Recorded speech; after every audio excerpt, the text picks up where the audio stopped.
పాత్రికేయ మిత్రులందరికీ హృదయపూర్వక నమస్కారం. మార్చి 3వ తారీఖున జరగాల్సినటువంటి సిద్ధం మహాసభ ఆఖరి మహాసభ, ఆ తర్వాత ఎన్నికలు, అంటే ఎన్నికలకు ముందు ఆఖరి సిద్ధం మహాసభ 3వ తారీఖున జరగాల్సింది బదులుగా మార్చి 10వ తారీఖున జరపాలనని పార్టీ నిర్ణయించుకోవడం జరిగింది. ఈ యొక్క గతంలో భీమిలి, ఏలూరు, రాప్తాడు 3 సభలు విజయవంతంగా జరుపుకున్న తర్వాత ఇక్కడ మేదరమెట్లలో జరగబోయేటటువంటి ఈ యొక్క 4వ సిద్ధం మహాసభ భారీ ఎత్తున ఏర్పాట్లు చేయడం జరుగుతూ ఉంది. ఎందుకంటే ప్రజల నుంచి స్పందన చాలా అద్భుతంగా ఉంది. ఇప్పటి వరకు ఈరోజు వరకు 10వ తారీఖున సభ అయినప్పటికీ కూడా ఈరోజు వరకు 7,01,500 మంది ఇప్పటి వరకు కన్ఫర్మ్ చేశారు. ఇంకా ఒక 8 లక్షల మంది 10వ తారీఖున, ఇప్పటి నుంచి 10వ తారీఖు వరకు వచ్చేదానికి సంసిద్ధం వ్యక్తం చేస్తారనని ఆశిస్తూ ఉన్నాం.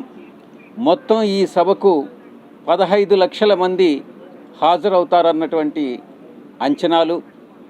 దానికి తగినట్టుగానే ఈ యొక్క ప్రాంగణం 98 ఎకరాల ప్రాంగణాన్ని సిద్ధం చేసుకుంటా ఉన్నాం.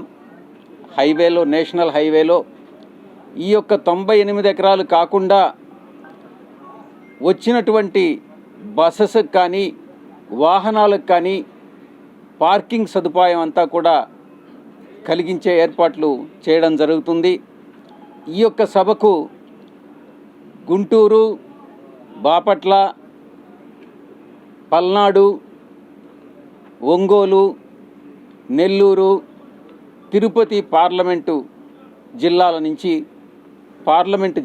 నుంచి ప్రజలు ఈ యొక్క సమావేశానికి విచ్చేసి మా గౌరవ ముఖ్యమంత్రి వర్యులు, పార్టీ అధ్యక్షులు ఇచ్చేటటువంటి సందేశం, దిశానిర్దేశం ఆలకించేదానికి వస్తారు. దీనికి సంబంధించినటువంటి ఏర్పాట్లన్నీ కూడా త్వరితగతిన జరపడం జరుగుతుంది. పార్టీకి ఈ యొక్క సమావేశం తర్వాత బహుశా 13, 14 తారీఖుల్లో ఎలక్షన్ కమిషన్ ప్రకటన, ఎన్నికల ప్రకటన వెలువడుతుందనని ఆశిస్తూ ఉన్నాం. ఏప్రిల్ 2వ వారంలో ఎన్నికలు ఉంటాయన్నట్టుగా అందరం కూడా ఊహించడం జరుగుతుంది. ప్రకటన వెలువడిన తర్వాత పూర్తి వివరాలు బయటకు వస్తాయి. దీనికి సంబంధించి, ఈ యొక్క సభకు సంబంధించి గత 3 సభల్లో ఎదుర్కొంటున్నటువంటి సమస్యలు ఇక్కడ కూడా పునరావృతం కాకుండా, ఎటువంటి సమస్యల్ని లేకుండా సభను సజావుగా జరపాలన్నటువంటి ప్రయత్నాలన్నీ కూడా జరుగుతూ ఉన్నాయి. గత 3 సభల కన్నా ఈ సభ, గత రాప్తాడులో 1 మిలియన్ అంటే 10 లక్షల మంది హాజరు కావడం జరిగింది. ఈ సభకు 15 లక్షల మంది హాజరవుతారని అంచనా వేస్తున్నాం.